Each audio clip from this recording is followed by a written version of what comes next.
Antes de começar, gostaria de ressaltar que, como já é de costume, todas as informações contidas nesse vídeo foram friamente coletadas através de pesquisas profundas de nossa equipe em diversos mangás de Avatar e na Constituição Brasileira.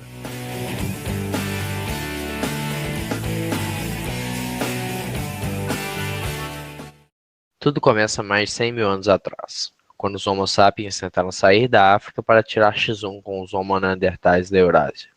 O problema é que os neandertais eram muito bons no game, e os sapiens tomaram um pau.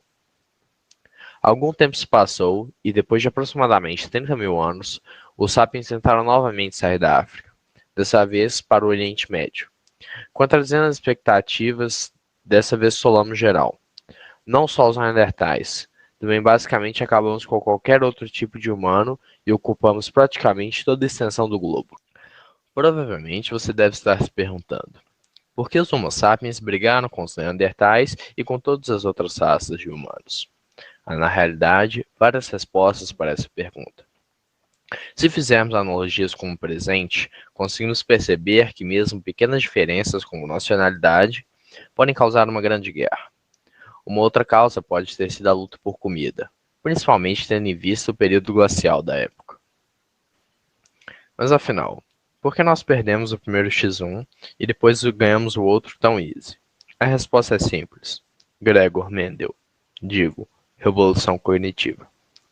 Aproximadamente 70 mil anos atrás, nós, Homo sapiens, melhoramos muito na nossa habilidade de comunicação. O macaco até consegue alertar seu bando de um leão que se aproxima, porém não consegue chegar no nível de complexidade para falar. Pedro, quando eu enviei a banana, apareceu um barulho, rosnar de animal. E quando me aproximei, apareceu um leão e uma leoa. Acredito que seja um erro na configuração do bestiário. Além disso, nossa linguagem nos permitiu ter conversações mais complexas a respeito de membros de um mesmo bando, o que ajuda muito na cooperação interna deste. Apesar disso tudo, a habilidade mais importante que ganhamos na revolução cognitiva não foi nenhuma dessas, e sim a de falar e pensar coisas que não existem fisicamente, ou melhor, que não conseguimos encostar, cheirar, olhar, etc. A exemplo disso, temos toda a física moderna, que trata de assuntos que são impossíveis de observar diretamente, e que só foram alcançados através de testes experimentais, muitos cálculos complexos e imaginação dos cientistas.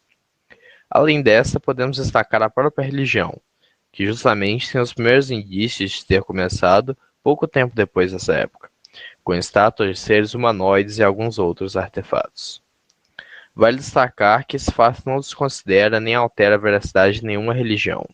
Para entendermos isso tudo, devemos ter em mente o que é uma religião. Basicamente, um conjunto de dogmas e leis que são justificados por algo sobre-humano, fazendo com que um certo grupo de pessoas se comporte de uma maneira específica. Mas o que isso muda afinal? Antes da Revolução, um grupo de sapiens teria um número limitado de participantes, aproximadamente 50 pessoas, que, para cooperarem, devem se conhecer bem, uma cooperação com base em relações íntimas. É muito difícil que mais de 50 pessoas conheçam-se intimamente a ponto de saberem como cada um se comporta, podendo assim cooperar. Hoje em dia, porém, vemos números muito maiores de pessoas cooperando por uma só causa, sem se conhecerem intimamente. De exemplo, temos as cruzadas, que levaram milhares de pessoas a guerrearem por sua religião. Com essa capacidade de alta cooperação, os sapiens finalmente conseguiram dominar o mundo. O que muitos não sabem é que não existem pessoas sem religião. Diferente do que muitas pessoas pensam, basicamente tudo é uma religião. Tomemos como exemplo a Petrobras. Ela realmente existe? O dono, Edinaldo Pereira, não é a empresa. Os investidores não são a empresa. Os produtos não são a empresa. Petrobras e qualquer outra empresa é um conceito metafísico que visa fazer com que as pessoas se comportem de uma maneira específica, facilitando assim o comércio e outros processos relacionados. Além das empresas, existem diversas outras religiões que são mundialmente conhecidas, como o liberalismo ou comunismo, além da religião mais conhecida e difundida no mundo inteiro, o dinheiro. Diferente da expectativa geral, O valor do ouro, na realidade, é um construto psicológico. O metal em si é inútil, não é forte, não serve para armaduras ou armas. Inclusive, há tempos atrás, em jantares reais em locais onde o ouro não foi adotado como dinheiro, a família real utilizava talheres de alumínio, enquanto os empregados de ouro. Então, o que faz com que um fazendeiro troque uma grande saca de arroz por um punhado de metal inútil?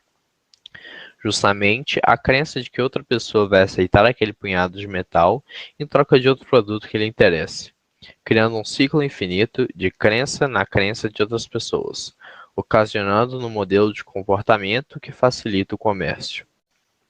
Portanto, se algum dia sua professora de religião te perguntar sua religião, responda: o dinheiro.